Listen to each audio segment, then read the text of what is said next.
Hi everyone, my name is Maulik Majetia. This is my another podcast in my YouTube channel. My YouTube channel name is વાતો with Maulik. વાતો with Maulik માં વાતો સાંભળવા માટે તમારું સૌનું સ્વાગત કરું છું. આજે જે હસ્તી આપણી સાથે જોડાયેલ છે તે ઇન્કમ ટેક્સની પ્રેક્ટિસમાં 45 કે તેથી વધુ વર્ષનો અનુભવ ધરાવે છે અને તેમના અનુભવમાંથી આપણે કંઈક જાણવા, શીખવા અને એમના અનુભવને માણવા માટે આપણે તેને અહીં આમંત્રણ આપેલ છે. તો welcome Bakul sir. Thank you Maulik. મને પણ અહીં આમંત્રણ આપ્યું તે બદલ હું તમારો અને વાતો વિથ મૌલિકનો આભારી છું. વળી લોકો સાથે વાત કરવી અને તેઓને પણ મારા અનુભવ ક્યાંક શેર કરવાનો મને મોકો મળ્યો તે બદલ આભાર. ઓકે સાહેબ, 1974માં બીકોમ કમ્પ્લીટ કરેલું છે, 1978માં LLB અને 1979માં ચાર્ટર્ડ એકાઉન્ટન્સીનો કોર્સ કમ્પ્લીટ કરેલો છે. સાહેબના ફાધર એડવોકેટ હતા અને રાજકોટમાં જ પ્રેક્ટિસ કરતા હતા અને સારું એવું નામના ધરાવતા હતા. તો સાહેબને આપણે ફર્સ્ટ ક્વેશ્ચન ત્યાંથી સ્ટાર્ટ કરીશું કે સાહેબ, તમારા ફાધર એડવોકેટની પ્રેક્ટિસમાં હતા અને આપ છે તે સાહેબ CA નું કોર્સ કઈ રીતે નક્કી કર્યું કે મારે CA કરવું છે? આમાં થોડાક સંજોગો ભાગ ભજવી જતા હોય છે. એક વાત એવી છે કે કોઈ પણ ક્ષેત્રની અંદર તમારે પ્રગતિ કરવી હોય અને પરિવાર સાથે રહેવું હોય તો તમારું ક્ષેત્ર તમારા પિતાશ્રીના ક્ષેત્રથી થોડું જુદું હોય એ તમારે માટે અગત્યનું છે, જેથી કુટુંબને બે બાજુથી આવકનો એક સોર્સ ઊભો થાય.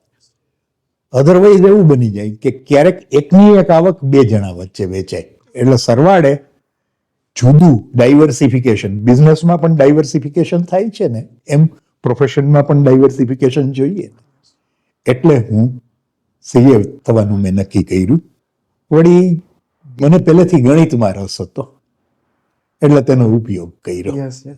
સાહેબ, કરવેરાના ક્ષેત્રમાં તમે 4 દાયકાથી એટલે 40 વર્ષથી ઉપરથી છો, તમારી સફર વિશે થોડું જણાવશો? મેં જ્યારે મારી સફરની શરૂઆત કરી ત્યારે રિટર્ન હાથેથી ભરાતા. પ્રોફેશનલ પાસે ટાઈપરાઇટરો હતા અથવા તો બહારથી ટાઈપ કરાવતા. કેલ્ક્યુલેટરો પણ ન હતા એટલે હાથેથી ગણતરી. ત્યાર પછી કેલ્ક્યુલેટરો આવ્યા. લગભગ 1995 થી 2000 વચ્ચે કોમ્પ્યુટર આવ્યા, રિટર્ન ભરવાના સોફ્ટવેર આવ્યા. આજની તારીખે AI નો પણ ઉપયોગ થવા માંડ્યો છે. તે વખતે રિટર્ન પણ મેન્યુઅલ ભરાતા અને દરેક રિટર્ન શરૂઆતમાં તો એવી પરિસ્થિતિ હતી કે તમે જેટલા રિટર્ન ભરો તેની 100% સ્ક્રુટિની થતી. હવે આજની તારીખે પેલા એની અંદર 90 થી 95% સુધી સ્ક્રુટિની સિવાય રિટર્ન પાસ કરવાનું નક્કી કર્યું. ત્યાર પછી ધીમે ધીમે ટકાવારી ઘટતા ઘટતા અત્યારે 1%ના 10મા ભાગ સુધી સ્ક્રુટિની નથી કરવામાં આવતી. એટલે લગભગ 1002 કે 3 રિટર્ન સ્ક્રુટિનીમાં આવે છે. બાકી બધા જ રિટર્ન જે રીતે રિટર્ન ભરવામાં આવ્યા છે તે મુજબ ક્લિયર કરવામાં આવે છે. આ એક સફર છે ને એ બહુ આનંદદાયક હતી. જોવા બેસીએ તો હું જીવનમાં પ્રોફેશનલ સફરને એક યાત્રા જેમ ગણું છું. યાત્રાને માટે થોડોક ત્રાસ પણ હોય અને આનંદ પણ હોય. કદાચ એક મારી જ પેઢી એવી છે કે જેણે ઘણા વર્ષો સુધી પોતાની જાતે મહેનત કરી, પોતાની રીતે ઓડિટ કર્યું, સરવાળા બાદબાકી જાતે કર્યા. તમે પણ આ જ ક્ષેત્રની અંદર છો એટલે સમજી શકાય કે આજની તારીખે રિટર્ન મોડું ભરવા માટે, એડવાન્સ ટેક્સ ન ભરવા માટે જે વ્યાજ ભરવું પડે છે ને તેની ગણતરી અત્યારે આપણો સોફ્ટવેર કરે છે. તે વખતે જાતે કરવા પડતા. એટલે ત્યાંથી શરૂ કરી અને અહીં સુધી આવ્યું. એ સમયે દરેક રિટર્ન ભરાતા એમાં અમારે અને તમામ પ્રકારના કર્મચારીઓ તથા અમારા ગ્રાહકો અથવા તો આપણે જેને ક્લાયન્ટ્સ કહીએ યસ, એમની વચ્ચે એક પારિવારિક સંબંધ રહેતો. 100%. જો ઓડિટ માટે અમારે બહાર જતા ને તો મારા અસીલ જ મને તેને ઘરે જમવા લઈ જતા, યસ, અને સ્ક્રુટિની કે એસેસમેન્ટ માટે અસીલ જ્યારે રાજકોટ મારી ઓફિસે આવે અને બારગામથી આવ્યો હોય તો હું મારે ઘરે જમાડતો. આ એક બહુ આનંદદાયક વસ્તુ હતી. સંબંધો સચવાય. એટલે સંબંધો જે રીતે સચવાયા ને એમાં હવે થોડો ફેરફાર આવ્યો હોય. આજની તારીખે એની મેળે જ એસેસમેન્ટ થાય છે, યસ, પણ એ વેલકમ ચેન્જ છે. યસ, 100%.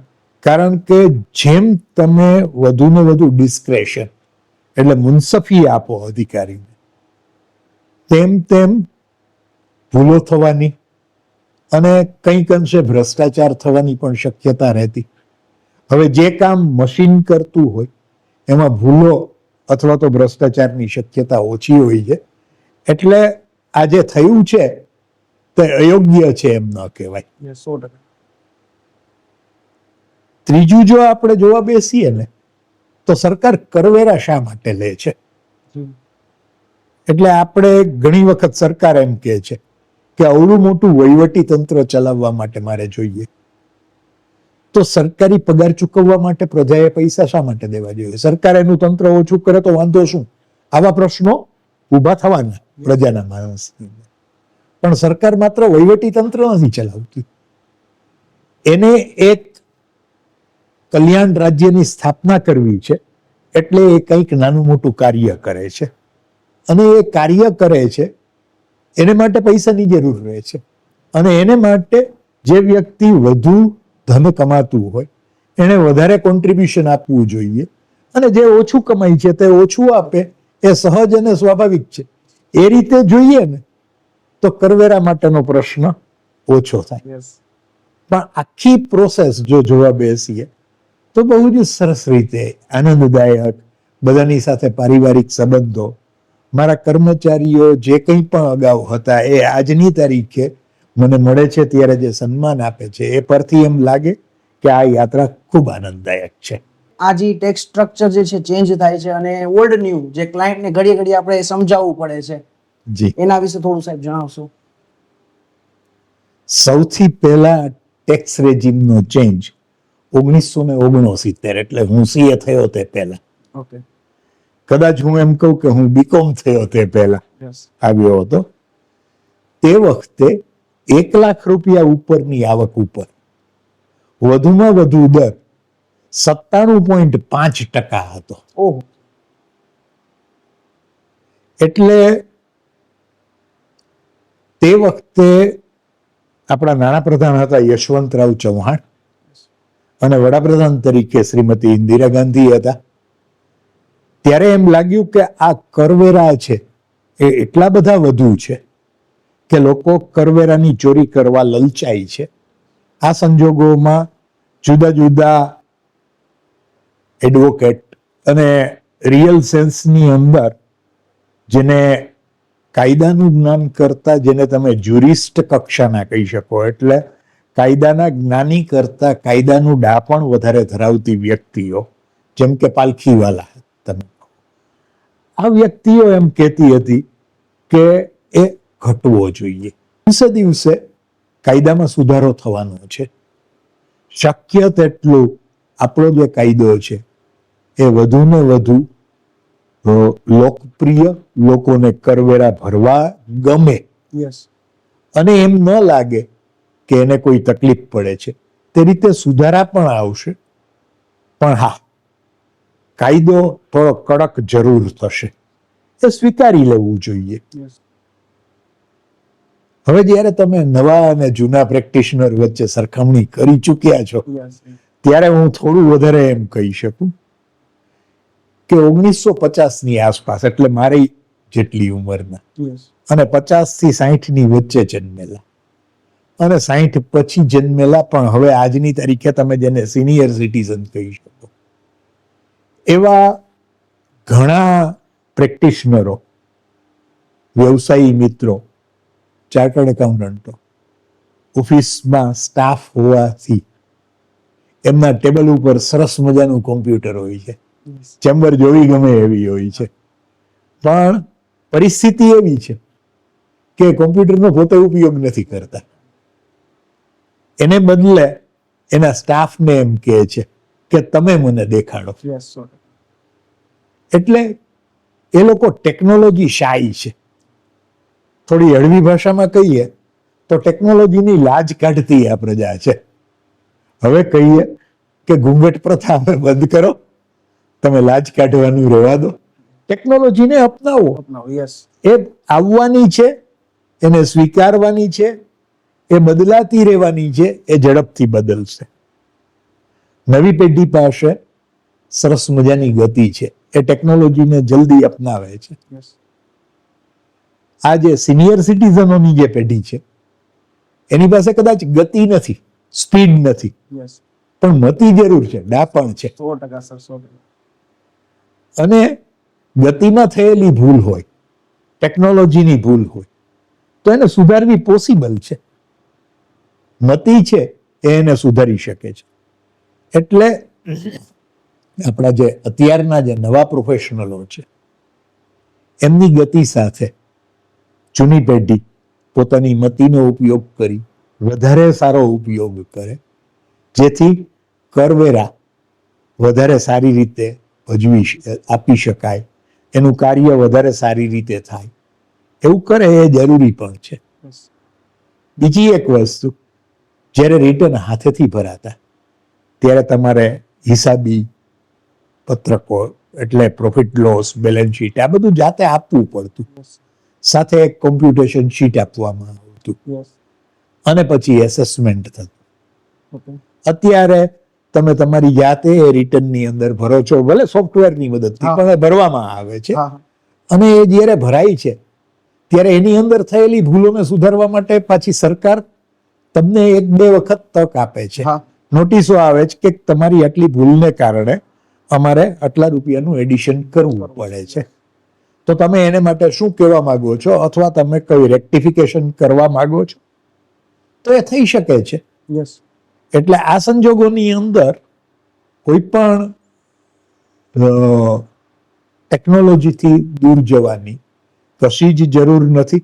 આપણે વધારે સારી રીતે તેનો ઉપયોગ કરીએ અને સાથે સાથે બીજા જે ફેરફારો છે એ પ્રેક્ટિસમાં પણ આપણે સ્વીકાર કરીએ, એ દરેકને માટે જરૂરી છે. હા, થોડા પ્રશ્નો તમારે હોઈ શકે. ઘણા પ્રશ્નો એવા હોય છે કે જેને કારણે લિટિગેશન થાય છે. એ લિટિગેશન નિવારી શકાય. એને માટે વર્ષોથી institute of chartered accountants of India અને બાર કાઉન્સિલો કયા કરે છે કે તમે બીજી વધારે માહિતી આપવાની તક આપો. આજે નહીં તો કાલે એ આવશે જ. પણ અત્યારનો જે પીરિયડ છે ને એ ટ્રાન્સફ્યુઝન પીરિયડ છે. એટલે થોડા ફેરફારો, થોડાક અથડાઈ કૂટાઈને શીખવા પડશે. ત્યાં સુધી કદાચ થોડા લિટિગેશનો રહેશે. દિવસે દિવસે એ ઘટતા જશે, એવી મારી માન્યતા છે. બીજું, આપણે સીધા ને આડકતરા કરવેરા વચ્ચેનો તફાવત સમજીએ. સરકારને ધનની જરૂર મેં આગળ કહ્યું તે પ્રમાણે લોક કલ્યાણના કાર્યો માટે કરવાની જરૂર હોય છે. તો આ સંજોગોની અંદર એને જે વધારે કરવેરા જોઈએ છે, એટલે એને આપણે રેવન્યુની ભૂખ છે એમ ન કહેવાય. જરૂરી પણ છે, પણ સાથે સાથે ભૂખ પણ ઊભી તો થાય જ છે. અને એ સમયે નાના મોટા વહીવટી પ્રશ્નો ઊભા થતા હોય છે. આ સંજોગોની અંદર આડકતરા કરવેરા સામાન્ય રીતે પાછા સરકારને 140 કરોડની પ્રજા પાસેથી એક વ્યક્તિ પાસેથી ઉઘરાવવા શક્ય નથી. એટલે એના સપ્લાયર હોય, સપોઝ તમે દિવાસળીની પેટી તો વાપરો છો, યસ ઘરે બધા વાપરે હા. છે. પછી એ ઝૂંપડામાં રહેતો માણસ હોય કે બીજું, યસ હવે એ દિવાસળી ઉપર સરકારને કરવેરા તો લેવા છે. હા તો એક એક વ્યક્તિ પાસે તે કેટલી દિવાસળીની મેચ બોક્સ વાપરી એવું તો કરી નથી શકવાના. એનો પૂછપરછ કરી અને તો એની કોસ્ટ વધી જશે. Yes. એના કરતા એ પૈસા વેપારી પાસેથી ઉઘરાવી લે, અને વેપારી છે એ ગ્રાહક પાસેથી ઉઘરાવે, જેને આપણે આડકતરા કરવેરા કહીએ છીએ. બીજો કોઈ ફરક નથી. યસ અંતે કરવેરા છે, પ્રજા જ ભરે છે. અને જ્યારે સીધા કરવેરામાં આપણે ભરવા પડે છે. હા એટલે એ એક જે તે SSE ને ક્યારેક એમ લાગે કે મારે આટલા પૈસા શા માટે ભરવા જોઈએ, પણ એ ઓર્ડર ઓફ ધ ડે છે એમ સ્વીકારશો તો ચાલશે. જો ખરેખર જોશો ને તો એમ લાગશે કે આપણે કેટલો ઇન્કમ ટેક્સ ભર્યો છે એ કુલ રકમ, અને આપણી હકીકતે આવક કેટલી છે, યસ ટેક્સેબલ ઇન્કમ આપણે જે ગણીએ છીએ. હવે આપણી આવક કરપાત્ર ને કરમુક્ત બંને હોય છે. હા એ બંનેના સરવાળા સાથે જો તમે પ્રપોર્શન કાઢશો ને તો 5-7% જેવો જ ઇન્કમ ટેક્સ ભરીએ છીએ હા. આપણી કુલ આવક. યસ તો એને માટે બૂમાબૂમ કરવી કે સરકાર મારી પાસેથી વધુ લઈ લે છે યસ એ કેટલે અંશે વ્યાજબી કહેવાય. એટલે એ સ્વીકારવાનું છે યસ કે આપણે કમાતા જઈએ, સરકારને દેતા જઈએ, અને આપણે આપણા ક્લાયન્ટને આ જ વસ્તુ સમજાવવાની જરૂર છે કે બહુ પેનિકમાં આવવાની જરૂર નથી. નથી કોઈ અધિકારી વાઘ દીપડો નથી કે તમને ફાડી ખાશે, હા હા પણ હા, તમે વ્યવસ્થિત રહો તો કોઈ પ્રશ્ન નહીં. સાહેબ, તમારા આટલા વર્ષના અનુભવમાંથી કે ટેક્સ પેયર સામાન્ય રીતે કઈ કઈ ભૂલો કરે છે? પહેલી વાત કે જ્યારે રિટર્ન મેન્યુઅલી ભરાતા ત્યારે કન્સલ્ટન્ટ એની પાસેથી, ક્લાયન્ટ પાસેથી માહિતી લેતા અને આપતા. ડિપાર્ટમેન્ટ પાસે બીજી કોઈ માહિતી ન હતી, સિવાય કે એને એક્સટર્નલ સોર્સ ક્યાંકથી કોઈની યસ પત્ર આવ્યો હોય, ચિઠ્ઠી આવી હોય, ફરિયાદ આવી હોય, એ રીતે મળતી. બહારથી માહિતી આપી હોય હવે આજની તારીખે એ સોર્સ તો ચાલુ જ છે. યસ જેમ પોલીસને ખબર હોય ને એમ ઇન્કમ ટેક્સને પણ હોય છે. એ સ્વીકારીને ચાલજો. એ ઉપરાંત હવે સરકાર છે એ એન્યુઅલ ઇન્ફોર્મેશન રિટર્ન છેલ્લા 15 વર્ષથી શરૂ કર્યા છે. એટલે તમે ઘણા મોટા ટ્રાન્ઝેક્શન કરો છો, જેમ કે પ્રોપર્ટીની ખરીદ વેચાણ કરો છો, શેરમાં રોકાણ કે કરો છો, કે બેંકની અંદર ડિપોઝિટ કરો છો, હા. બેંકમાંથી વિડ્રોઅલ કરો છો, તમે જે GST નું રિટર્ન ભરો છો, એ બધી જ માહિતી સરકારશ્રી પાસે હોય છે. યસ આજની તારીખે જુદા જુદા ડિપાર્ટમેન્ટ વચ્ચે ઇન્ટિગ્રેશન થઈ ગયું છે. ગવર્મેન્ટની NIC એટલે નેશનલ ઇન્ફોર્મેટિક સિસ્ટમ, યસ એને એક એ સિસ્ટમ હેઠળ જે સોફ્ટવેર છે એ મુજબ એક ડિપાર્ટમેન્ટની માહિતી બીજા પાસે સીધી પહોંચે છે. યસ એટલે પણ સરકારે એક બહુ વેલકમ સ્ટેપ એ કર્યું છે. એ દરેક ટેક્સ પેયરને AIS એટલે એન્યુઅલ ઇન્ફોર્મેશન સિસ્ટમમાંથી તમને ડેટા આપે છે. TIS એટલે ટેક્સ ઇન્ફોર્મેશન સિસ્ટમમાંથી ડેટા આપે છે કે મારી પાસે આ માહિતી આવી છે. યસ એ ઉપરાંત જે TDS ને બધું કપાયું હોય છે, TCS ભરવામાં આવ્યો હોય છે, આ તમામ બાબતોની જે માહિતી છે એ ફોર્મ 26AS એના મારફત આપે છે, જે તમે જોઈ શકો છો તમારા લોગિન મારફત. ઓકે હવે જો આટલી માહિતી આપતા હોય તો સ્વાભાવિક છે કે તમામ માહિતીને આવરી લઈને તમારું ઇન્કમ ટેક્સનું રિટર્ન ભરો એ જરૂરી હોય છે. વળી અમુક ટેક્સ પેયર જ્યારે તમારું ટર્નઓવર અમુક મર્યાદાથી વધે, પહેલા એ મર્યાદા જ્યારે 1984-85માં ટેક્સ ઓડિટની સિસ્ટમ આવી હતી, યસ એ સમયે 20 લાખ રૂપિયાથી ઉપર ટર્નઓવર હોય એને ઓડિટ કરાવવું ફરજિયાત હતું, જે આજની તારીખે 1 કરોડથી વધારે હોય અને ટેક્સ ઓડિટને માટે 10 કરોડથી વધારે હોય એમને કરાવવું પડે છે. એટલે સ્વાભાવિક છે કે એના ટેક્સ ઓડિટ રિપોર્ટ પણ આવે. હા વર્ષો પહેલા એક કરવેરાના કાયદામાં સુધારો કરવામાં આવ્યો હતો કે તમે ઈચ્છો તો તમારું ટર્નઓવરના 8% અને જો તમારું બેન્કિંગ ટ્રાન્ઝેક્શન મારફત બેન્કિંગ ચેનલ મારફત તમારી વેચાણ થયું હોય અને એના પૈસા આવ્યા હોય બેન્કિંગ ચેનલ મારફત, તો તમારે 8% અથવા તો 6% તમારે ટેક્સેબલ આવક ગણવી. એમાં બધા જ ખર્ચાઓ આવી જાય છે. જો તમે વ્યવસાયી હો તો 8% ને બદલે 50% તમારી આવક ગણવામાં આવે. એ રીતે પ્રિઝમ્પટિવ ટેક્સ સિસ્ટમ આવી ગઈ છે. જો તમે એમ કહેતા હો કે તમારી આવક હકીકતે તેના કરતા ઓછી છે, તો તમે ઓડિટ કરાવી અને ઓડિટ રિપોર્ટ તમે દઈ શકો છો. એટલે હવે આજની તારીખે રિટર્ન ભરતી વખતે એ પણ ધ્યાનમાં રાખવું જોઈએ કે તમે ઓડિટ રિપોર્ટ આપ્યો છે, તમારા ઓડિટર શ્રીએ કંઈક અમુક કોમેન્ટ કરેલી છે જેની તમારી ટેક્સેબલ આવક ઉપર અસર થઈ શકે એમ છે, તો એ અસર તમે ધ્યાનમાં લીધી જ કે નહીં. એટલે રિટર્ન ભરતી વખતે આ તમામ બાબતો ધ્યાનમાં જો લેવામાં આવે તો હું માનું છું કે ભૂલ ન રહે. છતાં પણ ભૂલ રહે છે તો અમે આગળના પ્રશ્નમાં જણાવ્યું હતું કે સરકાર તમને સુધારવાની તક આપે છે. એટલે આ ભૂલ સુધારી શકાય એમ છે.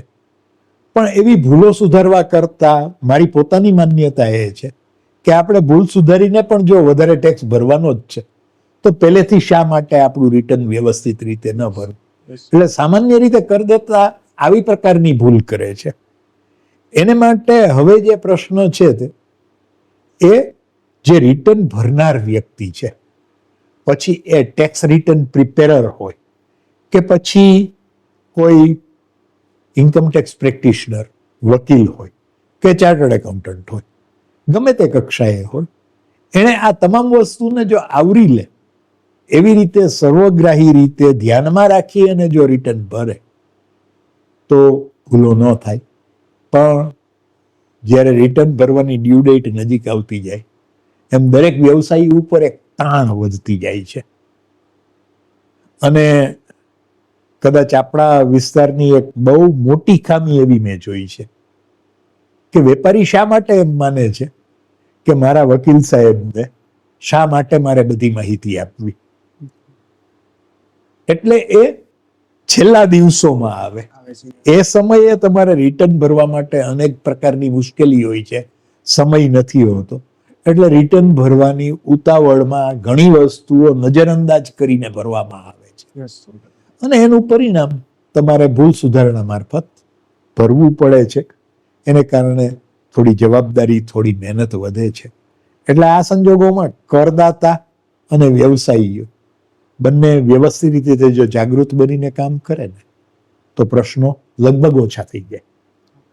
સાહેબ, તમે જે છેલ્લા દિવસોમાં કીધું એમાં ઘણી વાર તો આપણે એવા પણ અનુભવ બને છે કે 31 જુલાઈ આવે કે 31 ડિસેમ્બર હોય, જેમાં આપણે ખરેખર કોઈને ભૂલ હોય તો રિવાઇઝ ની ડ્યુ ડેટ છે હાલમાં, હાજી, જે ત્યારે આવે છે. છતાં આપણા ક્લાયન્ટ છે, આપણે વર્ષોથી એનું કામ કરતા હોય છે, એટલે આપણે 100% એમાં કરી જ આપવું પડે છે. અને તમે જે AIS કીધું છે સાહેબ, એમાં બીજા સોર્સ દ્વારા, એટલે ફોર એક્ઝામ્પલ બેંકમાં એને ખાતું છે તો ત્યાંથી સેવિંગનું એ લોકો અપલોડ કરે છે, કે FD હોય છે તો FD અપલોડ કરે છે, એનો ડેટા અપલોડ કરે જે આપને AIS માં રિફ્લેક્ટ થાય છે. અને ફોર એક્ઝામ્પલ તમે કીધું એ મુજબ કે પ્રોપર્ટી હોય તો પ્રોપર્ટીનું લે વેચાણ થયું હોય ત્યારે કોઈ એનું ફોર એક્ઝામ્પલ એક રિટર્ન છે એનું 26 QB એ ફિલઅપ થાય, એની ડિટેલ ચડાવે છે. એટલે કોઈ પણ વસ્તુ જે કન્સલ્ટન્ટ છે એના થ્રુ રહી નથી જતી. બરોબર છે સાહેબ? સાચી. એટલે આ સંજોગોની અંદર પરિસ્થિતિ એવી હોય છે કે કન્સલ્ટન્ટને ખ્યાલ હોય છે, પણ એવી વખતે જેમ આપણે કહ્યું કે પ્રોપર્ટી ટ્રાન્ઝેક્શન એટલે જેને કારણે કેપિટલ ગેઇન થયો હોય, તો કેપિટલ ગેઇનમાં ડિડક્શન પણ મળે છે ને. તમે ક્યાંક રોકાણ કર્યું હોય, એક રેસિડેન્શિયલ પ્રોપર્ટી લીધી હોય, તો એ માહિતી આપવી જરૂરી છે, કારણ કે એ પણ રિટર્નમાં ભરો તો જ તમને ડિડક્શન મળી શકે. હવે એની પૂરી માહિતી ન આવી હોય શું કરવું? તમે એક પ્રોપર્ટી વેચી છે, એની ઇન્ફોર્મેશન સરકાર પાસે પહોંચી છે, યસ તમારી પાસે માહિતી છે કે પ્રોપર્ટી તમે અમુક તારીખે અમુક રૂપિયામાં ખરીદી હતી, જેની 2001માં ફેર માર્કેટ વેલ્યુ આ હતી, અને તમે આ ભાવે વેચી છે એટલે કેપિટલ ગેઇન ગણી શકાશે. હવે એ કેપિટલ ગેઇનમાંથી બચવા માટે તમારે નવી પ્રોપર્ટી ખરીદવાની હોય, એ તમે બીજા વર્ષે ખરીદી. યસ કોઈ માણસે જાન્યુઆરી ફેબ્રુઆરીમાં પ્રોપર્ટી વેચી છે, 6 મહિનાની અંદર એટલે જૂન જુલાઈ સુધીમાં એણે જુલાઈ ઓગસ્ટ સુધીમાં એણે પ્રોપર્ટી ખરીદવાની હોય, તો એ વર્ષ બીજું છે. યસ જે માહિતી તમને AIS, TIS કે 26AS માંથી મળશે નહીં, યસ તો શું? અને એ ક્લાયન્ટ ન આપે તો તમારે ક્લેમ કેમ કરવી? એટલે તમે કોઈ પણ માહિતી કે સાહેબ આટલા રૂપિયાનું મકાન લીધું છે મેં, એ તમે લખી નાખો ને એટલે તમે લખી નાખો છો. યસ બરોબર? એટલે આવા પ્રશ્નો ઘણી વખત આવી જાય છે, જે પછી પાછું સાબિત થાય કે તમે જે કહેવામાં આવ્યું છે એ એટલા પૈસાનું તમે કોઈ પ્રોપર્ટી લીધી નથી. યસ એટલે આવા પ્રશ્નો શક્ય એટલા નિવારવા પડે, જેને માટે સમય નથી. યસ એટલે કન્સલ્ટન્ટને ઘણા સંજોગોમાં ઘણા કોમ્પ્રોમાઇઝ કરવા પડે છે, એવું ને? એ વાત સાવ સાચી છે, પણ ક્લાયન્ટે આ બધી વસ્તુ સમજીને જો સમયસર આવે તો તકલીફ ઓછી પડે. અલ્ટિમેટલી એને તકલીફ થતી હોય છે. આનો મારી દ્રષ્ટિએ ઉપાય એક જ છે કે ક્લાયન્ટને કેવું કે તમારા રેક્ટિફિકેશન રિટર્ન જો ભરવું પડશે ને તો એને હું અલગથી પૈસા લઈશ. તમે એક કામ કરો ને, હું એમ કહું કે તમે જો રિટર્ન ભરવાના 1500 રૂપિયા લેતા હોય ને તો એમ કરવાનું કે રેક્ટિફિકેશન રિટર્ન જે ભરવું પડશે ને એના હું 50% રકમ લઈ લઈશ. એટલે ક્લાયન્ટને દેખાશે કે મારા 750 ઓગળી જાય ને એના કરતા હું સમયથી વધારે પૈસા લઉં. આ એક એનો સીધો રસ્તો હોઈ શકે છે. યસ અને સાહેબ હવે ઘણીવાર એવું થાય છે કે શેર માર્કેટમાં ટ્રાન્ઝેક્શન ક્લાયન્ટ કરે છે પણ આપણને કહેતા નથી. જ્યારે આપણે એનું એન્યુઅલ રિપોર્ટ જોઈ ત્યારે ખબર પડે કે આ ભાઈએ તો 10 લાખના તો શેર વેચી નાખ્યા. ત્યારે આપણને ખ્યાલ આવે છે કે અને આપણને ઠેઠ લગી ના જ પાડે ત્યારે આપણને ખ્યાલ આવે કે ઓહો આ ભાઈને તો બહુ મોટું અકાઉન્ટ ચાલે છે શેર હા, માર્કેટ. બરોબર. એ જ પ્રશ્નો છે. ક્લાયન્ટ એમ માને છે કે મારે મારા કન્સલ્ટન્ટને શા માટે કહેવું જોઈએ? આનો જવાબ એક જ હોય છે, સુયાણીથી પેટ સંતાડો ને તો તમારી ડિલિવરી વ્યાજબી ન થાય. હા સાહેબ, ટેક્સનું આયોજન અને ટેક્સના પ્લાનિંગ વિશે આપનું શું મંતવ્ય છે? સૌથી પહેલા એક વસ્તુ યાદ રાખવાની કે ટેક્સ પ્લાનિંગ એ કોઈ ગંદુ કામ નથી. દુનિયાભરની લગભગ મોટા ભાગની અદાલતોએ અને ભારતની સુપ્રીમ કોર્ટે જે જુદા જુદા ચુકાદા આપ્યા છે એની અંદર એ જ કહે છે કે it is the right of the SSE to so plan his affairs that he has to pay the minimum tax. થોડું આપણે આપણી સામાન્ય ભાષાની અંદર કહીએ તો ઓછામાં ઓછા કરવેરા ભરવા પડે તે રીતે તમે યોગ્ય આયોજન કરો તો તે કોઈ ખરાબ કામ, શરમ અનુભવવા જેવું કોઈ કાર્ય છે જ નહીં. એ દરેક પ્રજાજનનો, દરેક કરદાતાનો એક અંગત હક છે.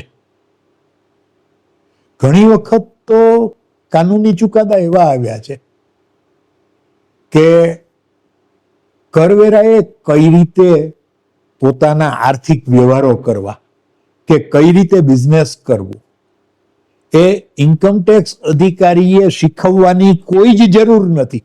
એને જેમ કરવું હોય તેમ કરે. આવકવેરા અધિકારીનું કામ કાયદા પ્રમાણે આવકની ગણતરી કરવાની, એના મુજબ ભરવાપાત્ર ટેક્સની ગણતરી કરવાની, એ મુજબ ટેક્સ ભરવામાં આવ્યો છે કે નહીં તે ગણતરી કરવાની, એથી વિશેષ કશું જ નથી. એટલે એ સમજીને કરવેરાનું યોગ્ય આયોજન કરવામાં આવ્યું હોય તો કહી ન શકાય. પ્રેક્ટિસના શરૂઆતના થોડાક વર્ષોમાં એક બહુ જાણીતો કેસ થયો હતો.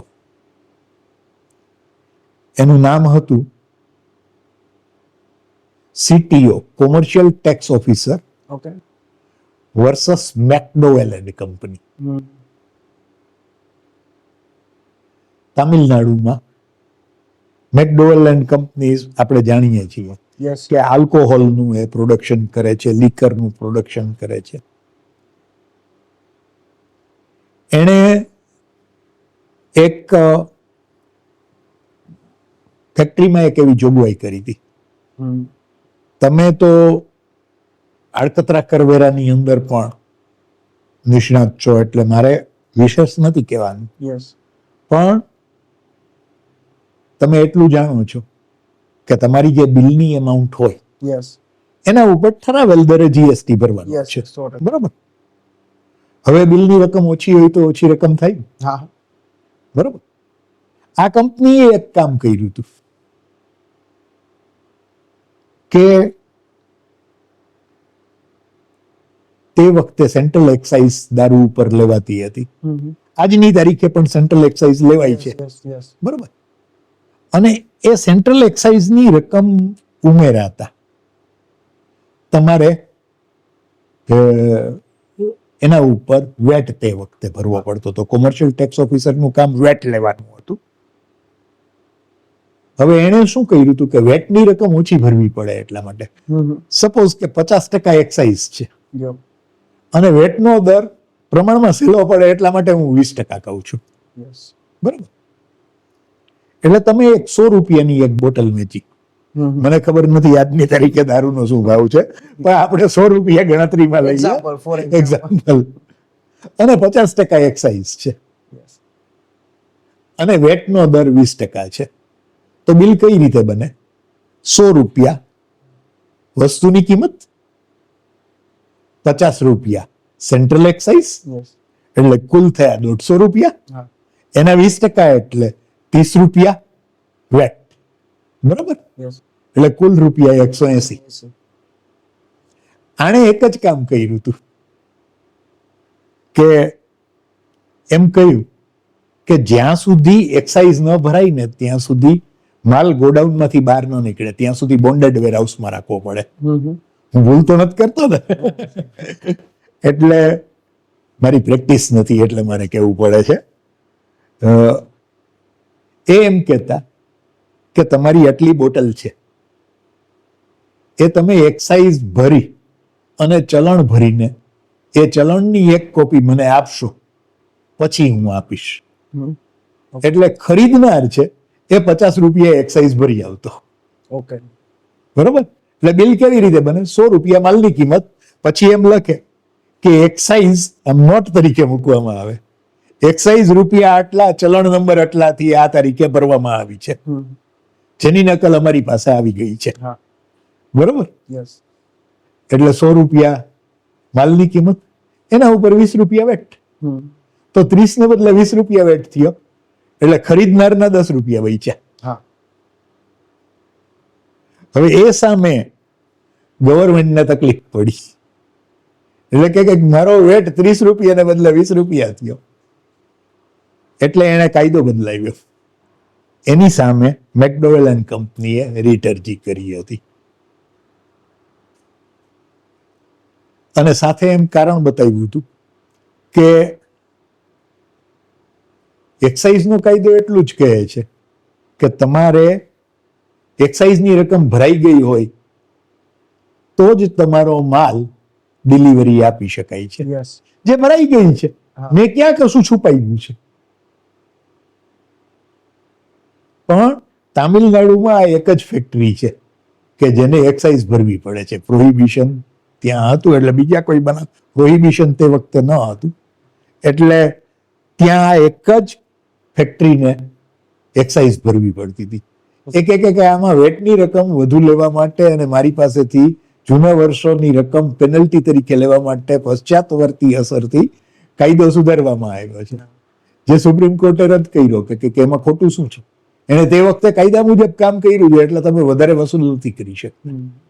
એટલે હું જે કહેવા માંગુ છું એ કે આ કાયદાની એટલી બધી અસર થઈ, આ ચુકાદાએ પણ બહુ મોટી અસર કરી અને એને કારણે ધીમે ધીમે કાયદાઓમાં ચેન્જ આવવા માંડ્યા કે જ્યાં સુધી એક્સાઇઝની રકમ વેચનાર ન ભરે ત્યાં સુધી ડિલિવરી ન આપી શકાય, એટલે વેચનારે એક્સાઇઝ ભરવાની જવાબદારી નાખવામાં આવી હતી. આ આપણે જે જોઈએ તો દિવસે દિવસે કાયદા આજે નહીં તો કાલે સુધરવાના જ છે. એટલે કરવેરા આયોજન આવી રીતે પણ કરવામાં આવે છે. પણ એક વાત મિત્ર યાદ રાખવા જેવી છે કે ક્યારેય પણ આયોજન કરીએ ને ત્યારે તમારે ઘણા બધા સ્ટ્રક્ચરલ ચેન્જ કરવા પડે. સૌથી પહેલી વાત એ છે કે તમારે નંબર ઓફ એસએસસી વધારવા પડે. તમારી આવક તો જે છે એ જ રહે છે, પણ એ જેટલા વધુ માથા નીચે વેચાય તો આપણે અગાઉ જે કહ્યું ને એમાં જુદા જુદા સ્તર છે ને. આજની તારીખે 5% થી 25% સુધી જુદા જુદા સ્લેબ રેટ છે. એટલે નીચેના લેવલે આ ટેલિસ્કોપિક રેટ હોવાને કારણે જેટલા વધુ માથા વચ્ચે આવક વેચાય એટલી તમારી આવક માથાદીઠ આવક ઓછી થાય અને સરવાળે આવક એટલી ને એટલી રહે. એને કારણે કરવેરાની ઇમ્પેક્ટ છે એ સરવાળે ઓછી થાય, બધાને બેઝિક એક્ઝમ્પશન મળે. એટલે એ સ્ટ્રક્ચરલ ચેન્જ કર્યા પછી માની લો કે કાયદો બદલ્યો તો શું કરશો? There is no way out to return from this. એટલે કોઈ પણ ચેન્જ કરતી વખતે ઓવર પ્લાનિંગ ન કરવું. ટેક્સ એવોઇડન્સ અને ટેક્સ ઇવેઝન, ટેક્સ આ આપણે એવોઇડ કરી જઈએ. એવોઇડ મીન્સ તમે એને દૂર રાખવાની કોશિશ કરો છો તો એ ખોટું નથી, પણ ટેક્સ ઇવેઝન એ બહુ જ ખરાબ વસ્તુ છે. આ બે વચ્ચે જો તફાવત સમજીને જો પ્લાનિંગ કરવામાં આવે તો કશું ખોટું નથી. સાહેબ, જે ક્લાયન્ટ દ્વારા ટેક્સનું આયોજન કરીને આવે છે આપણી પાસે કે આવી રીતના આપણે કરવું છે, તો એ ઘણી વખત એ ટેક્સ ઇવેઝનમાં ગણતરી આપણે કરી શકાય ને? દરેક આયોજનને ઇવેઝન ન ગણાય.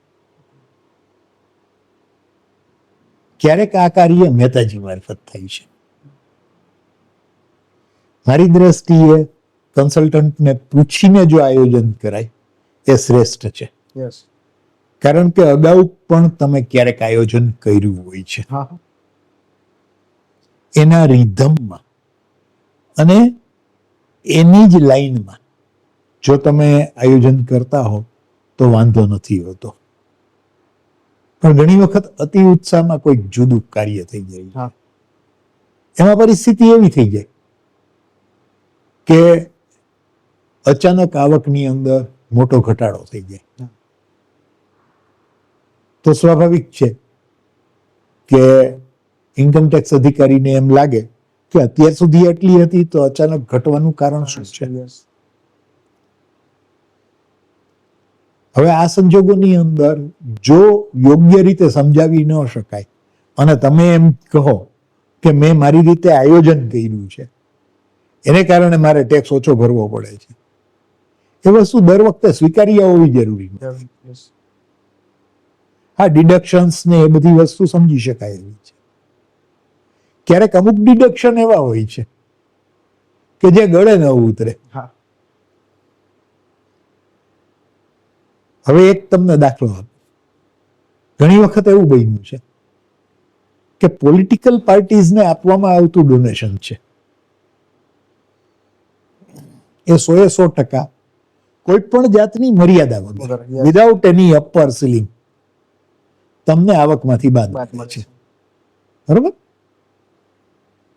હવે તમે એમ કહો કે મારી આવક, હું નોકરિયાત છું, પગારદાર છું, મારી આવક મહિને 1.5 લાખના પગાર લેખે 18 લાખ ગ્રોસ સેલેરી છે, એમાંથી ડિડક્શન, સ્ટાન્ડર્ડ ડિડક્શન ને બીજા ડિડક્શન એટીસી ના ને વગેરે બાદ જતા મારે 15 લાખની ટેક્સેબલ આવક થાય છે. એમાંથી મેં 12 લાખ રૂપિયા એક પોલિટિકલ પાર્ટીને ડોનેશન આપ્યું છે, માટે મને બાદ આપો અને મારો જે ટીડીએસ 15 લાખની આવક ઉપર કપાણો છે ને એ મને રિફંડ આપો. કરેક્ટ? 3 લાખ સુધી મારે કોઈ ટેક્સ નથી ભરવાનો. એટલે આપણે જાણીએ છીએ કે 2.5 લાખ સુધી નથી ભરવાનો, પણ 2.5 થી 5 સુધી એક રિબેટ. રિબેટનો જોગવાઈ છે. Yes. એટલે એ સંજોગોની અંદર ક્યારેક એવું બની જાય કે ક્લાયન્ટને એમ લાગે કે આપણે આવું કરીએ ને તો વ્યવસ્થિત રીતે થાય. ભવિષ્યમાં કરવેરાના કાયદામાં તમે કેવા ફેરફાર જોવા માંગો છો? પેલી પ્રક્રિયામાં 26 AS દાખલ કરવામાં આવી ઓકે. અને કરદાતાને જણાવવામાં આવ્યું કે અમારી પાસે આ માહિતી છે, તમે રિટર્ન કરો ત્યારે તમે એનો ધ્યાન રાખો. પછી AIS આવ્યું, TIS આવ્યું, આપણા તમામ આર્થિક વ્યવહારોની વિગતો આપવા. યસ. એક વચ્ચે વાત પણ આવી કે આપણે પ્રીફિલ્ડ રિટર્ન આપશું. ઓકે. તો મારી દ્રષ્ટિએ સરકારે પ્રીફિલ્ડ રિટર્ન દાખલ કરી દેવું જોઈએ, જેની વિગતો ચેન્જ ન કરી શકાય. પણ એમાં જો તમે ચેન્જ કરવા માંગો તો આ રકમમાં શું ફેરફાર કરવા માંગો છો અને એને બદલે નવી રકમ શું હોવી જોઈએ, એને માટે એક અલગ કોલમ હોવી જોઈએ. યસ. અને સાથે સાથે શા માટે તમે આમ કરો છો એને માટે કોઈ ટિપ્પણી આપવાની જગ્યા હોવી જોઈએ. યસ. એટલે ઘણી વખત શું હોય છે કે એકની એક માહિતી 2-3 વખત આવે. યસ. જેમ કે એક દાખલા તરીકે મૌલિકભાઈ એક કાર લે છે. હવે જરા શોખીન છો તમે, એમ માની લઈએ, અને એમ કહો છો કે મારે છે ને ઇનોવા ગાડી લેવી છે, તો એ તો 25-30 લાખ રૂપિયાની આવે. યસ. સ્વાભાવિક છે કે ઇનોવા પાસેથી તમે ગાડી લ્યો ત્યારે તમે થોડીક રકમ TCS ની ભરી હોય. હા. ઇનોવા કંપની તરત જણાવી દેશે. યસ. હવે અત્યારની આવક પ્રમાણે ઇનોવા ખરીદવા માટે એટલા પૈસા ફાજલ નથી થઈ શકતા. યસ.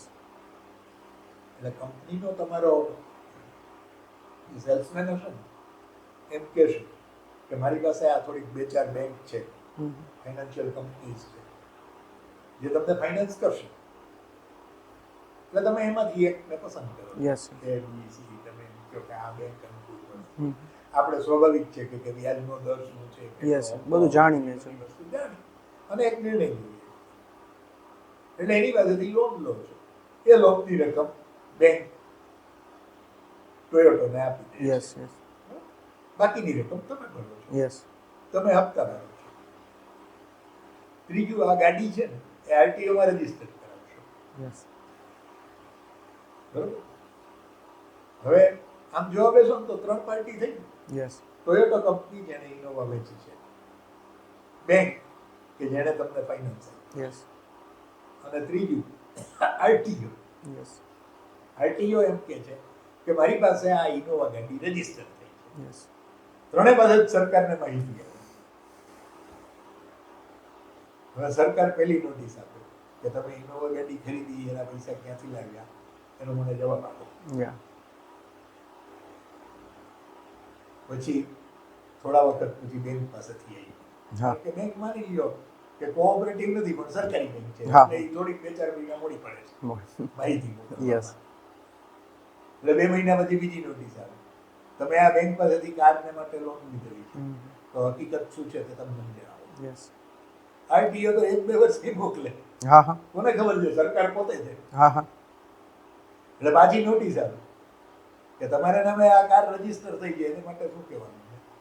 અને પછી ત્રણેયમાં લોનની રકમ, કારની રકમ અને RTO માં આવેલી કાર કે એની કિંમત આટલી છે, એમ કરીને ત્રણેયના 30-90 લાખ રૂપિયા તમારી ઇન્કમમાં એડ કરે, તમારી દશા શું થાય? યસ, TIS ને બધાયમાં આ માહિતી યસ. આવે છે. અને સરકાર જો બધું જ એડ કરતી હોય તો એટલીસ્ટ તમને કહેવાનો તો મોકો દેવો જોઈએ હા. હા. કે આ છે શું. એટલે તમે જો એમ કહો, જો એ નવું રિટર્ન એ રીતે આવે કે મારી પાસે આ 3 માહિતી આવી, એટલે તમે કહો કે મેં 30 લાખ રૂપિયાની ગાડી લીધી જે રજીસ્ટર થઈ છે, એને માટે મેં 5 લાખ મારી રીતે કાઢ્યા છે, 25 લાખની લોન લીધી છે, એટલે 25 લાખ મારી આવક નથી, 30 લાખ રૂપિયાનો ખર્ચો કર્યો છે માટે મારી આવક નથી, અને રજીસ્ટર થઈ છે એટલે મેં પ્રોપર્ટી લીધી. યસ. જેનો હું મારા બિઝનેસ માટે ઉપયોગ કરું છું. એટલે 30 લાખ રૂપિયા ઉપર મેં 15% લેખે ડેપ્રિસિએશન લીધું છે, જે મેં 4.5 લાખ રૂપિયા બાદ કરીને બતાવ્યું છે. એટલે મેં કંઈ છુપાયું નથી. માટે મારામાં 3માંથી એકેય રકમ એમ ન ના કરો. કરો. એ કહેવાનો મોકો તમને મળવો મળવો જોઈએ. જોઈએ. તમે એટલું તો તમે યસ યસ 100%. એટલે આ ટાઈપનો ફેરફાર કરવામાં આવે અને એ રીતે પ્રીફિલ્ડ રિટર્ન આપવામાં આવે તો મારી માન્યતા એ સારી છે. બીજી વસ્તુ કે તમે પ્રોસિજર તમે સ્ટ્રિક્ટ કરો. તમે રિટર્નની અંદર ભર્યું પછી અત્યારે નોટિસ કેમ આવે કે ફલાણા સેક્શન આઇટમ નંબર ફલાણામાં તમે ફલાણી રકમ ભરેલી છે, યસ. પણ ઢીકણી એરિયામાં હા. ઢીકણા નંબરની આઇટમમાં અને ઢીકણા રૂપિયા ભર્યા છે. યસ. તો આ બંનેનો તફાવત છે. હવે આ બાબત કન્સલ્ટન્ટને પણ ઘણીવાર સમજવામાં અઘરી પડે. Yes yes. એમ કહેવાને બદલે એ તમને એમ ન કહી શકે સિસ્ટમ કે આ બે આઇટમમાં તફાવત છે અને મારી દ્રષ્ટિએ આ ભૂલ રહી ગઈ છે. યસ. મારી દ્રષ્ટિએ આ પ્રકારનો સુધારો શક્ય છે. એ સિવાય તમારે બીજું કંઈ કહેવું હોય તો તમે જવાબ આપો. એવું સામાન્ય માણસ સમજી શકે એવી નોટિસ નથી આપી શકાતી. એક બાજુ તમે એમ કહો છો કે હું પ્રીફિલ્ડ રિટર્ન એટલા માટે આપવા માંગુ છું કે સામાન્ય માણસ કોઈ પણ કન્સલ્ટન્ટની મદદ વગર રિટર્ન ભરી શકે. યસ. હવે તમે આઇટમ નંબર ને સેક્શન નંબર ને શેડ્યુલ નંબરમાં જ જો તમે બોલતા હો તો તમારા સોફ્ટવેરમાં એવો ફેરફાર ન કરી શકો. તો એવું શા માટે? તમારે અતિશય ટેકનિકલ ભાષાની અંદર જ મારે ક્વેરી ઊભી કરવી છે. આવું શા માટે? સમજવાની વાત એટલી છે કે જે સોફ્ટવેર બનાવે છે ગવર્મેન્ટનો જે એસેસમેન્ટ એ ઇન્ફોર્મેશન ટેકનોલોજીનો નિષ્ણાત છે. યસ. પણ એને ઇન્કમ ટેક્સ એક્ટ વિશે કશું જ ખબર નથી. યસ. ઇન્કમ ટેક્સ ડિપાર્ટમેન્ટની ટીમ છે એ ઇન્કમ ટેક્સ જાણે છે પણ એને ઇન્ફોર્મેશન ટેકનોલોજી આવડતી નથી. યસ.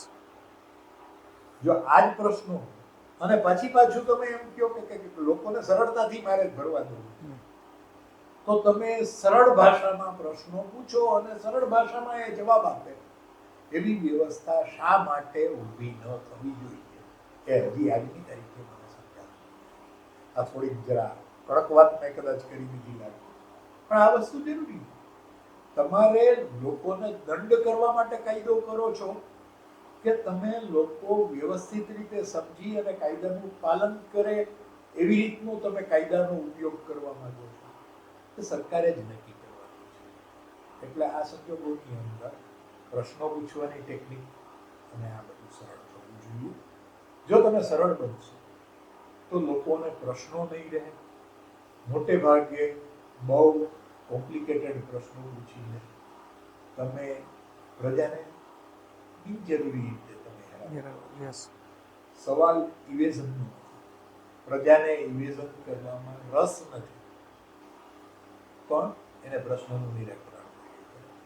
સરકાર જો એ દિશામાં વિચારશે તો એને મોટે ભાગે VSBS જેવી યસ. વિવાદ છે વિશ્વાસ કરે એવી સ્કીમ વારંવાર નહીં લાવવી પડે. યસ. એ વ્યવસ્થિત રીતે ચાલશે. અને સર તમે જે પ્રમાણે કીધું કે એવી નોટિસ અલગ અલગ પ્રકારે આવે છે જે ઘણીવાર કન્સલ્ટન્ટને સમજવી મુશ્કેલ થઈ જાય છે. જે નોટિસ ક્લાયન્ટના મેલમાં જાય છે એટલે ક્લાયન્ટ ડાયરેક્ટ એના મેલમાં આવી અને ડાયરેક્ટ કન્સલ્ટન્ટને પૂછે કે આ શું છે એટલે ડાયરેક્ટ ભય એટલો પેદા થાય છે ને એના મનમાં કે ઇઝીલી સમજી નથી શકતા કે ક્યાં એવી ભૂલ રહી ગઈ છે. ખરેખર એને ડેટા પ્રોપર આપી દીધો હોય છે. એટલે તમે જેમ કીધું એમ જો કોઈ એવી લેમેન ભાષામાં એ સમજાવી શકે કે એવી જ કોઈ મેલ ફોરવર્ડ કરે તો ક્લાયન્ટનો ડર છે ને એટલો બધો ડર રહે નહીં. અને હજી તો તમે મેલની વાત કરી. ઘણી વખત પરિસ્થિતિ એવી હોય છે કે નોટિસો છે ને એ માત્ર ઈ ફાઇલિંગ પોર્ટલની અંદર મૂકવામાં આવે છે, મેલ પણ નથી દેવામાં આવે. ઓહો. ક્લાયન્ટને ઈ ફાઇલિંગ પોર્ટલની અંદર લોગિન કરતા આવડવું જોઈએ, નહીં તો એને ફાંસીની માથે લટકી જવું જોઈએ એવી તો વાત ન હોય. શરૂઆતમાં પરિસ્થિતિ શું હતી કે ઇન્કમટેક્સ અધિકારીને કોઈ તમારી પાસે માહિતી જોવી હોય ને તો નોટિસ આપે, એ નોટિસ ક્લાયન્ટને હાથોહાથ આપવામાં આવે અને એને પહોંચ મળી છે તેવી રીતે. એટલે યસ યસ તો નોટિસ સર્વિસને માટેના એક નિયમો હતા કે આ રીતે તમારે નોટિસ સર્વ કરવી જોઈએ. ઓછામાં ઓછા અમુક દિવસની તમારે એને તક આપવી. યસ બરાબર છે, વ્યાજબી વાત છે. આજની તારીખે એવું થાય છે ઘણી વખત નથી થતું. યસ ઈ ફાઇલિંગ પોર્ટલ ઉપર જો ક્લાયન્ટ ન જોવે તો એની ભૂલ છે. હવે એટલું સારું છે કે SMS મોકલે છે, હા. તમે જોઈ લો, એ કંઈ ખોટું નથી. પણ ક્લાયન્ટ હંમેશા પોતાનું રિટર્ન કન્સલ્ટન્ટ મારફત ભરે છે. એને એટલી જ ખબર છે કે મારા PA નંબરથી લોગિન થવાય છે, પણ એને ખબર નથી કે એનો પાસવર્ડ શું છે યસ એ કન્સલ્ટન્ટ પાસે. આવું શા માટે? એને બદલે એ જ નોટિસ છે એને જો ઈમેલ એડ્રેસ ઉપર આપે તો વાંધો નહીં. અને ઈમેલ એડ્રેસમાં પણ ઘણી વખત એવું હોય છે કે ક્લાયન્ટને ખબર નથી હોતી કે મારું ઈમેલ એડ્રેસ આ છે, કારણ કે એ પણ કન્સલ્ટન્ટ તૈયાર કરતી હોય છે. એટલે આ બધી જે છે કોમ્યુનિકેશન ગેપ ઘણી વખત આપણે સંસારમાં પણ બને છે હા કે પતિ પત્ની વચ્ચે પત્ની કે હું તો આમ માનતી હતી ને તમે મને કીધું છે. પતિ એમ કે એક તો તારે મને કેવું જોઈએ ને કે તારે આ પ્રશ્ન છે, તું ન કહેતો મને ખબર કેમ પડે? તો અહીંયા પણ એક SSC અને એસેસિંગ ઓફિસર અથવા તો ઇન્કમટેક્સ ડિપાર્ટમેન્ટ વચ્ચેનો સંબંધ પતિ પત્ની જેવો છે. બંને પર વિશ્વાસ હોય એ સારી વસ્તુ છે, યસ પણ બંને એકબીજા સાથે પ્રોપરલી કોમ્યુનિકેટ કરવું જોઈએ એ તો જરૂરી છે. જો પતિ પત્ની વચ્ચે કોમ્યુનિકેશન ગેપના પ્રશ્નો ઊભા થાય તો ઇન્કમટેક્સ ડિપાર્ટમેન્ટને કરદાતા વચ્ચે શું કામે ન થાય? યસ થઈ શકે. યસ આ જ ઇસ્યુ છે, બીજો કોઈ ઇસ્યુ નથી. સાહેબ એવી કોઈ ઘટના વિશે કહો જેમાં ક્લાયન્ટને બહુ મોટો ફાયદો થયો હોય. આવા તો ઘણા બનાવો છે. ઘણી વખત એવું થયું છે, ખાસ કરીને હવે લિટિગેશન સાઇડમાં છું ને એટલે મને એવા અનુભવ થાય છે. ક્લાયન્ટનું રિટર્ન કોઈકે ભર્યું છે, એનું એસેસમેન્ટ કોઈક રીતે થયું છે, પણ અમુક બાબતો ચૂકાઈ ગઈ છે. યસ એ એસેસમેન્ટમાં બહુ મોટી રકમનું એડિશન, કારણ કે ફોકસ બીજી બાજુ હતું. હા એટલે તમે એને હળવી ભાષામાં કહી શકો, કहीं पे निगाह है कहीं पे निशाना.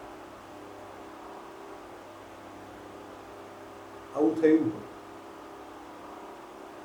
ત્યારે એ વસ્તુને અમુક અંશે ટ્વિસ્ટ કરવી પડે.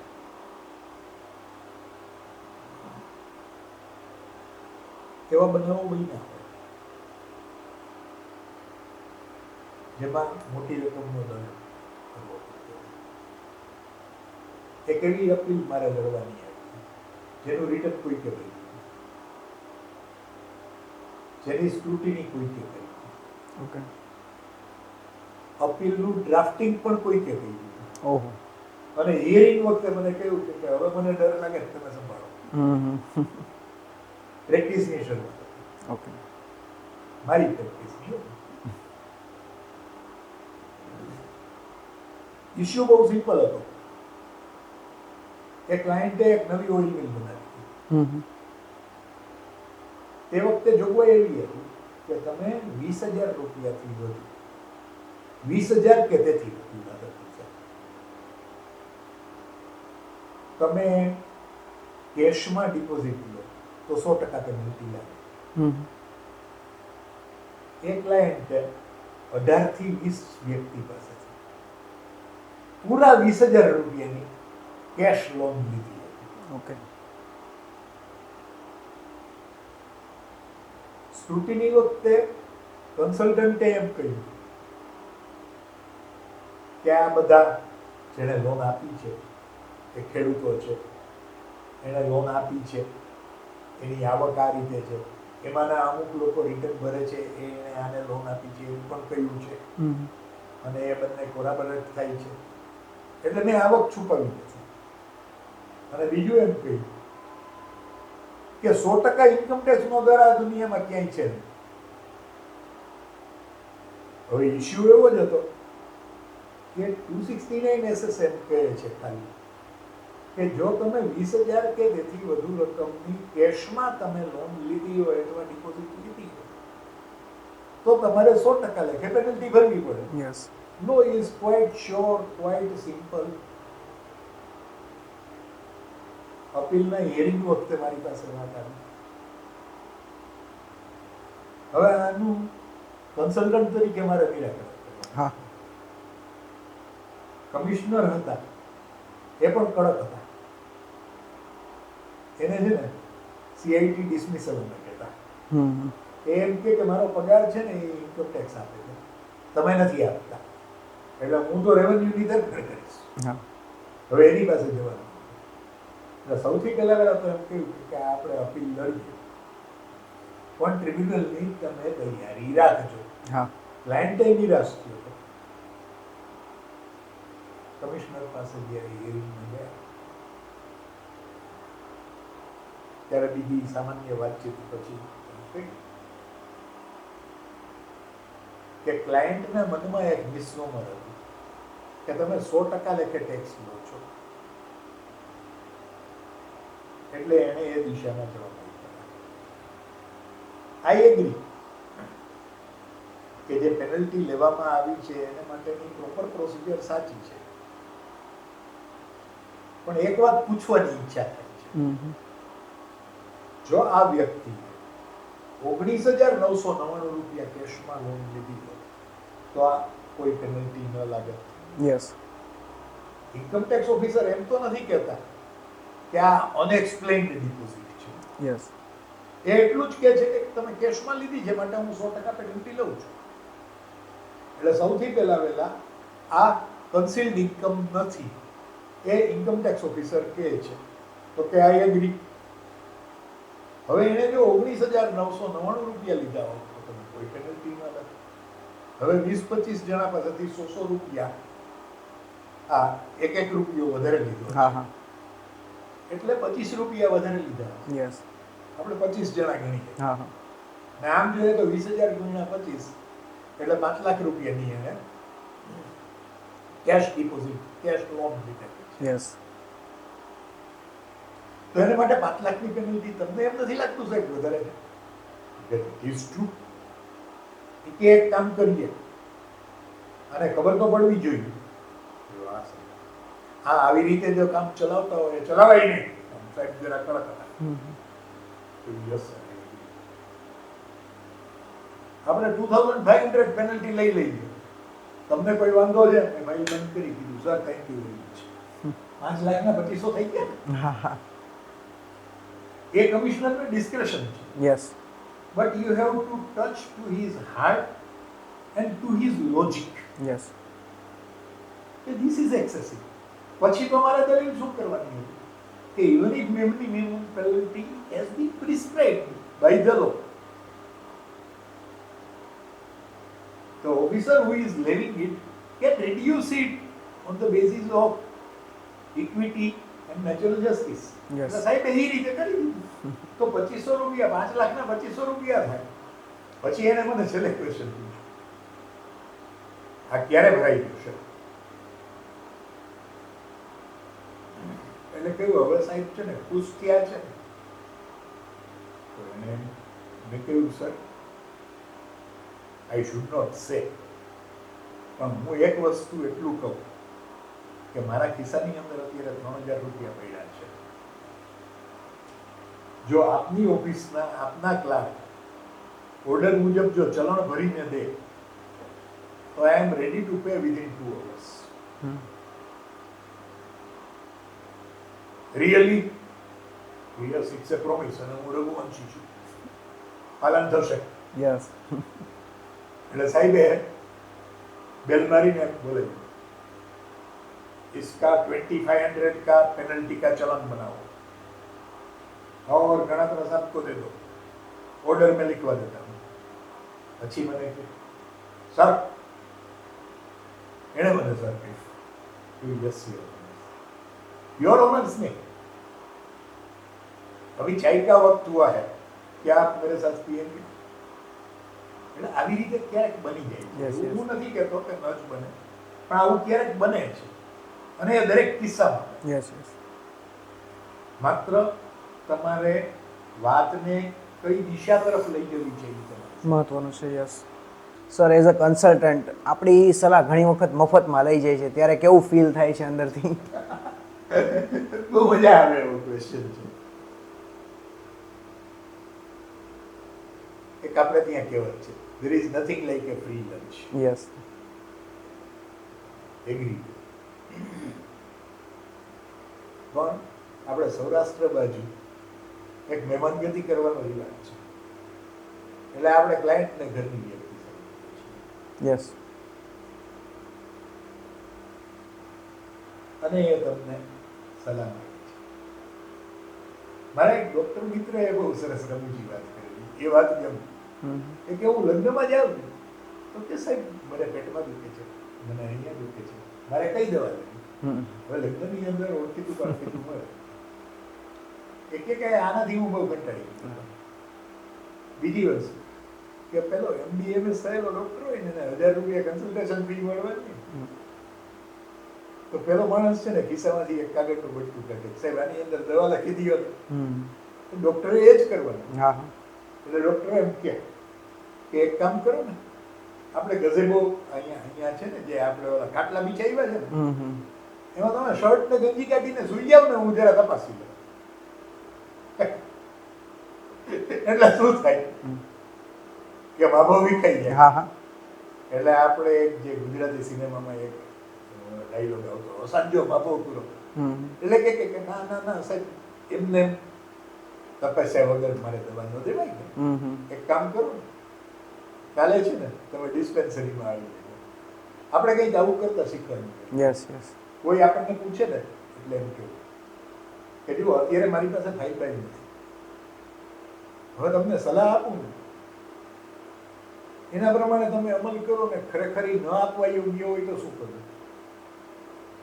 પછી છે ને એવું પોઈન્ટ હોય કે એ પોઈન્ટ ઓફ નો રિટર્ન બની જાય, પછી આપણે સુધારી નથી શકતા. હા એટલે એક કામ કરો, તમે ઓફિસે આવો, સાથે સાથે તમારા કાગળિયા લઈને આવો, કારણ કે ઘણી વખત છે ને આવી વ્યક્તિ આપણી અસીલ નથી હોતી. હા એટલે કે તમારા કાગળ બાગળ લઈને આવો, તમારી ફાઇલ લઈને આવો, હું જોઈને જવાબ આપીશ. યસ એટલે થોડુંક પ્રેક્ટિકલ બનવું પડે. બાકી એક બે વસ્તુ એવી છે કે તમે ઓફિસમાં ફોન આવે તો તમે ફીના પૈસા કેવી રીતે ચાર્જ? હા મારી દ્રષ્ટિએ કરવા જોઈએ, પણ એ થતું નથી. નથી. યસ એટલે સૌરાષ્ટ્રની અંદર ક્યાંક કોમ્પ્રોમાઇઝ કરવું પડે છે, એ સ્વીકારી લો. સાહેબ, એઝ અ સીએ તરીકે ટેક્સ ઓડિટ માટે કયા કયા મુદ્દા ધ્યાનમાં રાખવામાં આવે છે? સૌથી પહેલા ટેક્સ ઓડિટનો કન્સેપ્ટ આપણે 1984 તે વખતે રાજકોટ એન્જિનિયરિંગ એસોસિએશને રીડ કરી હતી. પણ ગુજરાત હાઈકોર્ટે બહુ સ્પષ્ટ કહ્યું કે સરકારને આવું પ્રોવિઝન કરવાનો હક છે, આ પ્રોવિઝન કોઈ છે ગેરકાયદેસર નથી. યસ અથવા તો અલ્ટ્રાવાયર ઇઝ ધ કોન્સ્ટિટ્યુશન, બંધારણની બહારનું ન કહેવાય. કારણ કે રિઝનેબલ ડિસ્ટિંક્શન મૂકવામાં આવ્યું છે, એક threshold limit of the turnover, તેથી વધારે હોય તો એને ઓડિટ કરાવવું, એટલે એમાં કંઈ ખોટું નથી. યસ એટલે હવે ત્યારથી આ જોગવાઈ આમ જોઈએ તો એસ્ટાબ્લિશ થઈ ગઈ છે. દિવસે દિવસે લિમિટ વધતી ગઈ, એક અલગ વાત છે, પણ અગત્યનું એ છે કે ટેક્સ ઓડિટના પ્રશ્નો પણ વધારતા જાય છે. એકચ્યુઅલી ટેક્સ ઓડિટ રિપોર્ટ શું છે? ઇન્કમ ટેક્સ ઓફિસરે જે બાબતની ઇન્ક્વાયરી કરી અને પોતાનો નિર્ણય લેવાનો હોય અને એસેસમેન્ટ કરવાનું હોય, એ ટેક્સ ઓડિટ રિપોર્ટ મારફત મેળવી લેવાની આ પ્રક્રિયા છે. યસ આમ જોઈએ તો ગવર્મેન્ટ ઓફિસરે પોતાનો સમય બગાડવા કરતા આ વસ્તુ થાય એમાં ખોટું નથી. યસ એટલે એણે આ જોગવાઈ મૂકી. સૌથી પહેલા એક રમૂજી ક્વેશ્ચન આપણને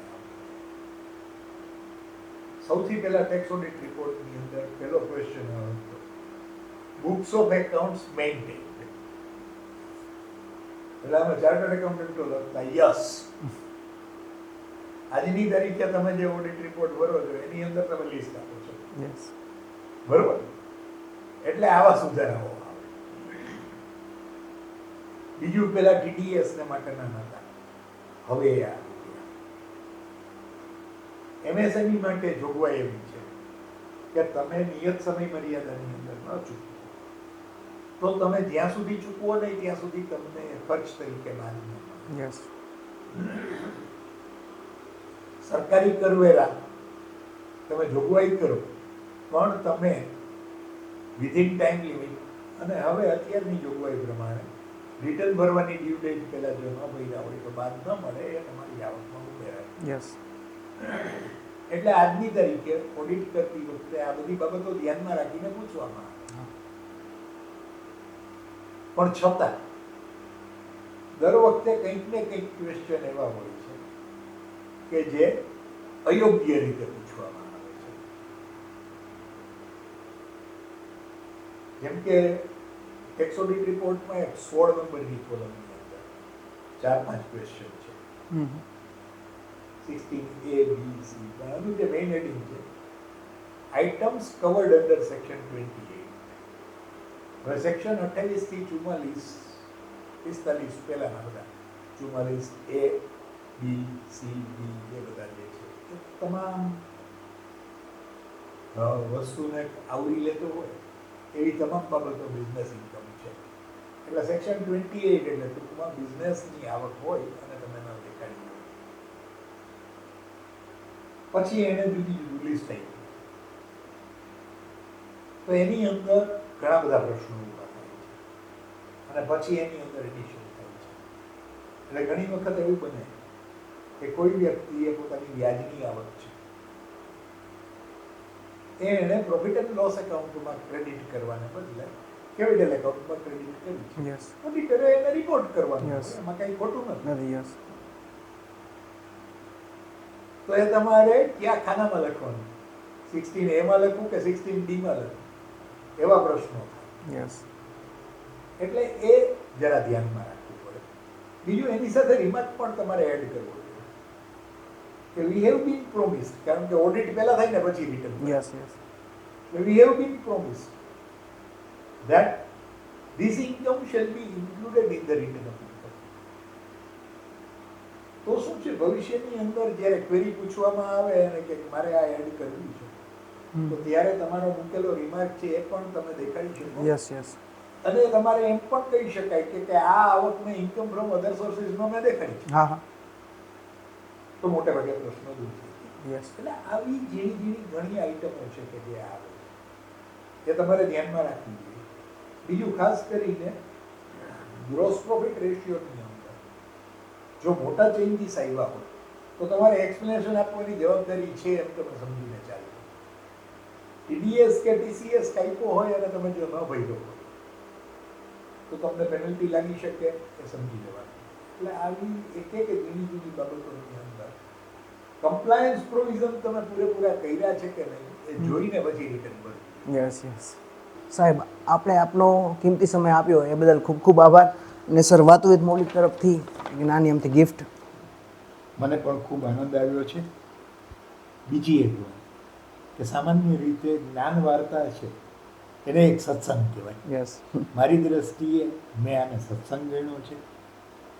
તમારો પણ હું ખૂબ ખૂબ આભાર માનું છું અને ઈચ્છું છું કે તમને જીવનની અંદર ખૂબ ખૂબ સફળતા મળે, તમે ખૂબ આગળ વધો અને વાતો વિથ મૌલિક સતત ચાલતી રહે. તમે સતત વાતો કરતા રહો, યસ. તમે સમાજને બહુ મોટો લાભ આપતા રહો, એવી શુભેચ્છા. Thank you sir. Thank you.